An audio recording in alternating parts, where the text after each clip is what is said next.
Dear Make-A-Wish, when I was 15 years old, my life changed forever. That was the day when I found out I had a tumor the size of an orange squatting in the back of my head.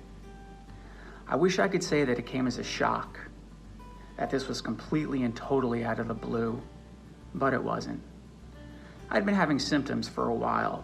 I just always attributed them to various other things.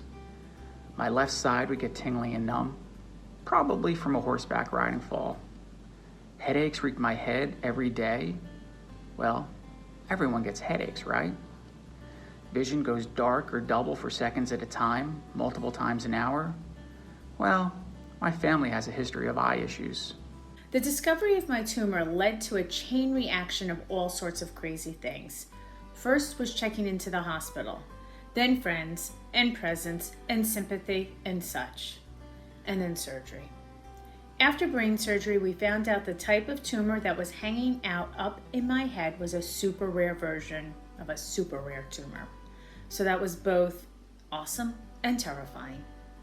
I was then subjected to about 2.5 months of proton radiation.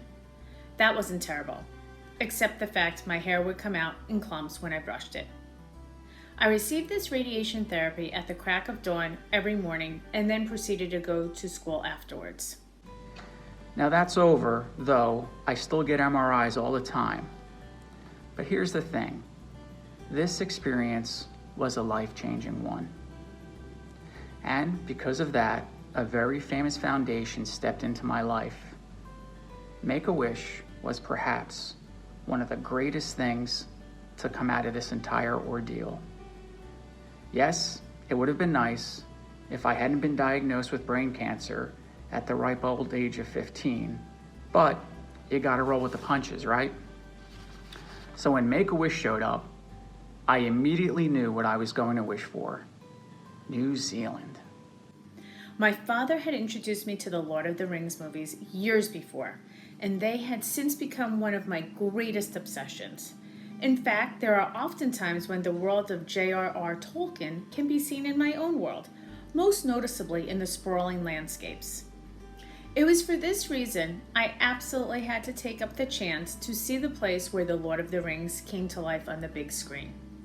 Make-A-Wish did everything under the beautiful New Zealand sun to facilitate this trip.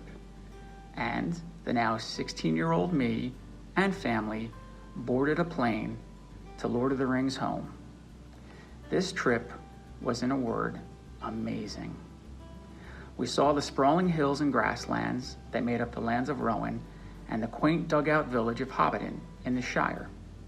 We toured the workshop where the special effects and costumes of the films were given physical form, and we stood on the very ground where none other than Frodo Baggins, or Elijah Wood, once stood.